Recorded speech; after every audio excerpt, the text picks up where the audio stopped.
참 예수님, 지난 한 주간 안녕하셨어요?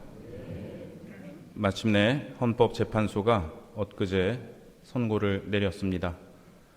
불과 이틀밖에 안 지났는데 시간이 엄청나게 흐른 것 같네요. 많은 분들이 밤잠을 설쳐가며 걱정하고 기도하고 애써주셨는데 우리나라를 위해 또 한반도 평화를 위해 기도해 주심에 감사드립니다.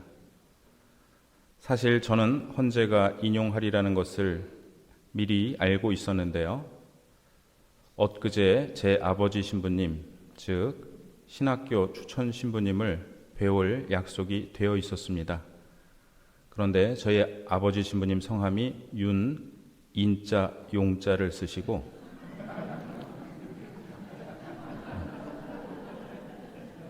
세례명은 바오로이십니다. 그래서 윤씨 성을 가진 분의 탄핵이 바로 인용되겠구나라고 생각했는데요. 이 말씀은 아버지 신부님의 허락을 얻고 감히 신부님의 함자를 인용해서 드리는 말씀입니다. 그날 선고 직후 택시를 타고 서둘러 신부님을 뵈러 가는데 내내 한 말씀도 없으시던 기사님이 목적지에 도착해서 그러시더라고요. 돈을 받지 않고 싶은데 받겠습니다.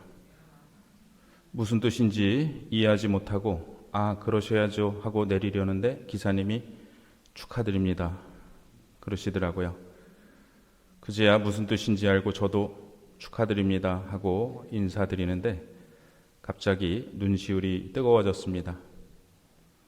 우리가 대통령 탄핵을 경험한 지 8년 만에 또다시 이런 일이 생겨서 역사가 발전하지 못하고 반복되고 있는 게 아닌가 하는 걱정의 목소리도 있는데요.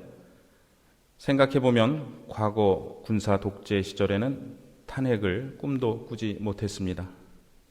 그러다가 이렇게 민주적 절차로 국민을 위해 일하는 사람을 교체할 수 있다는 것이 우리나라 민주주의가 성장하고 있다는 증거이고 해외 여러 나라들이 부러워하듯 시민의식이 성숙해 있다는 지표가 아닌가 합니다. 교황청 정의, 평화, 평의회에서 펴낸 간추린 사회교리는 다음과 같이 말합니다. 참된 민주주의는 모든 인간의 존엄, 인권 존중, 공동선에 대한 투신과 같이 민주주의 발전에 영감을 주는 가치들을 확신 있게 수용한 열매이다.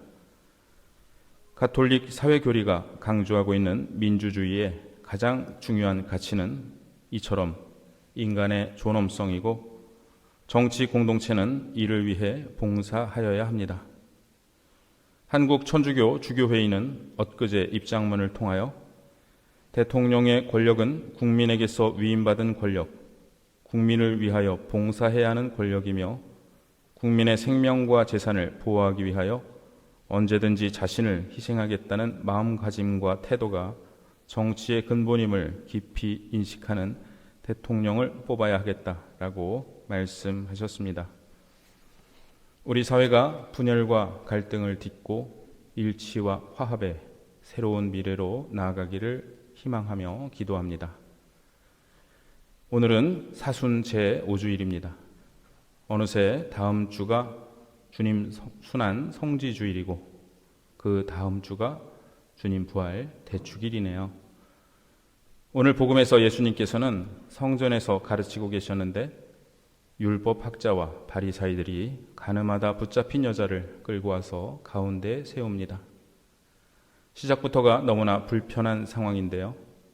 이 여인은 여러 사람 앞에서 얼마나 수치스러울까요? 그리고 남자는 어디 갔을까요? 그들이 여인을 끌고 온 이유는 예수님을 시험하여 고소할 구실을 만들려는 것입니다. 그들은 예수님께 묻습니다. 선생, 이 여자는 가늠하다 현장에서 붙잡혔소. 율법에서 모세는 이런 사람들을 돌로 치라고 명하였소. 당신은 뭐라고 하겠소? 가늠한 남녀를 돌로 치라는 구절이 신명기에 있긴 하였지만 예수님 시대는 로마 제국의 식민 지배를 받던 때였으므로 로마 제국의 허가 없이 사형에 처할 수 없었습니다. 그러실 리 없겠지만 예수님께서 율법대로 돌을 던지라고 하시면 그들은 예수님을 로마 제국에 고발할 속셈이고, 반대로 그 여자를 용서해 주어라 라고 말씀하시면 보아라, 이 자는 율법을 무시하는 자다 라고 유다인들에게 고발할 속셈이었습니다. 그들은 이처럼 예수님께 올가미를 놓기 위해 여인을 도구로 사용하고 여인의 인권을 짓밟고 있었습니다. 함께 죄를 지은 남자와의 형평성 따위는 고려되지도 않았습니다. 여인이 목숨을 건져서 집으로 돌아간다 해도 과연 동네에서 얼굴을 들고 살 수 있을까요? 여인은 이미 사회적으로 죽은 것이나 다름없었습니다. 예수님께서 몸을 굽히시어 손가락으로 땅에 무엇인가 쓰기 시작하십니다. 무엇을 쓰셨을까요? 오래 쓰신 걸로 보아 헌재 결정문을 쓰셨나 하고 생각할 수도 있지만, 뒤에 말씀하실 내용, 즉 바리사이에 대한 선고문을 쓰셨다는 설이 있습니다. 또 어떤 학자들은 예레미야서의 한 구절을 쓰셨다고 추측하는데요. 이스라엘의 희망이신 주님, 당신을 저버린 자는 누구나 수치를 당하고 당신에게서 돌아선 자는 땅에 새겨지리이다 라는 말씀입니다. 또한 탈출기의 말씀, 악인과 손잡고 거짓 증인이 되어서는 안 된다는 말씀을 쓰셨다는 학설도 있습니다. 정확히 무엇을 쓰셨는지 알 수는 없지만 예수님께서는 그들에게 내면의 진실을 마주할 시간을 주십니다. 그들이 줄곧 물어대자 예수님께서 몸을 일으키시어 말씀하십니다. 너희 가운데 죄 없는 자가 먼저 저 여자에게 돌을 던져라. 그리고 다시 몸을 굽히시어 땅에 계속해서 쓰십니다. 예수님 말씀을 직역해보면 이렇습니다. 당신들 가운데 죄 없는 사람이 저 여인에게 첫 번째 돌을 던지시오. 누가 돌을 던질 수 있을까요? 예수님께서 땅에 무언가 쓰시는 침묵의 시간 동안 그들은 자기 마음에 새겨져 있는 자신들의 죄, 자기만 알고 있는 죄를 보았을 것입니다. 저 여인보다 나을 바 없는 자신의 과거를 남들이 모르고 있기에 의기양양하게 큰 소리치고 있지만 위선으로 애써 감추고 있는 자기의 본 모습을 대면했을 것입니다. 나이 많은 사람부터 하나씩 떠나가기 시작합니다. 예수님께서는 여인의 목숨을 구해주실 뿐만 아니라 여인에게 사회적 생명도 회복시켜 주십니다. 당신들 가운데 죄 없는 사람이 저 여인에게 첫 번째 돌을 던지시오. 이 말씀은 여인의 동네 사람들에게도 전해질 것이기 때문입니다. 모두 떠나가자 예수님은 물으십니다. 여인이여, 그들은 어디 있습니까? 당신을 단죄한 사람이 아무도 없습니까? 여인이 대답합니다. 아무도 단죄하지 않았습니다, 주님. 예수님께서 말씀하십니다. 나도 당신을 단죄하지 않습니다. 가십시오. 이제부터 죄짓지 마십시오. 마치 고해성사 후에 돌려보내시는 말씀처럼 느껴집니다. 이제부터 죄짓지 말라는 말씀은 또다시 죄를 지으면 큰일 난다는 경고의 말씀이라기보다 과거의 죄에서 벗어나 이제 참된 자유의 삶을 살아가라는 초대의 말씀으로 다가옵니다. 이 눈물나게 아름다운 장면을 아우구스티노 성인은 렐릭시트 순투 두오 미세라 엣 미세리코르디아 라는 말로 표현했습니다. 둘만 남았다. 비참한 여인과 자비 자체의 신분이라는 뜻입니다. 라틴어 미세르는 비참한 또는 불쌍한이라는 뜻인데요. 미세라는 이 단어의 여성형입니다. 한편 미세리코르디아는 여기에 마음을 뜻하는 코르디아가 붙은 말로서 자비라는 뜻입니다. 비참한 사람에게 마음이 향하는 것이 자비이기 때문입니다. 둘만 남았다. 미세라와 미세리코르디아. 이 말씀은 모두 돌아가고 여인과 예수님만 남아있는 장면을 묘사하면서 동시에 하느님 앞에 선 우리의 처지를 의미하기도 합니다. 우리는 자비 자체이신 분 앞에서 언제나 그분의 자비를 필요로 하는 존재로 서 있습니다.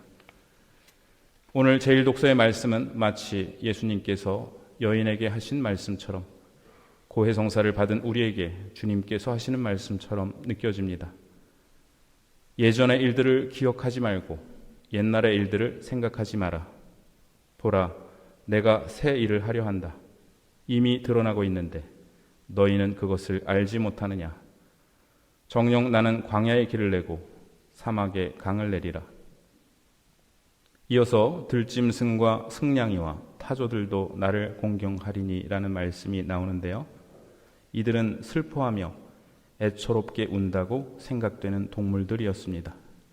하느님께서는 죄를 용서받은 우리에게 더 이상 애처롭게 울지 말고 광야의 새로 난 길을 기쁘게 걸어가라고 말씀하십니다. 한편 제2독서는 용서받은 여인, 용서받은 우리가 하는 고백으로 다가옵니다.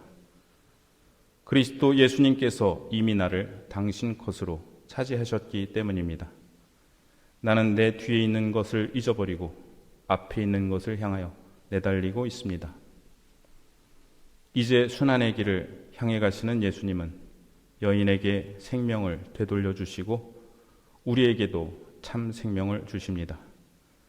더 이상 안전한 나라가 아니라면서 온 세계가 걱정할 정도로 벼랑 끝까지 갔던 우리나라를 당신 백성의 기도와 참여를 통해 되살려 주시고 다시 일어설 힘을 주십니다.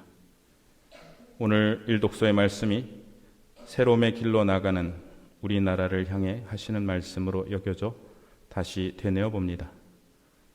보라, 내가 새 일을 하려 한다. 이미 드러나고 있는데 너희는 그것을 알지 못하느냐.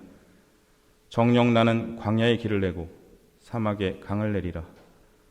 들짐승들과 승냥이와 타조들도 나를 공경하리니 내가 선택한 나의 백성에게 물을 마시게 하려고 광야에는 샘을 내고 사막에는 강을 내기 때문이다.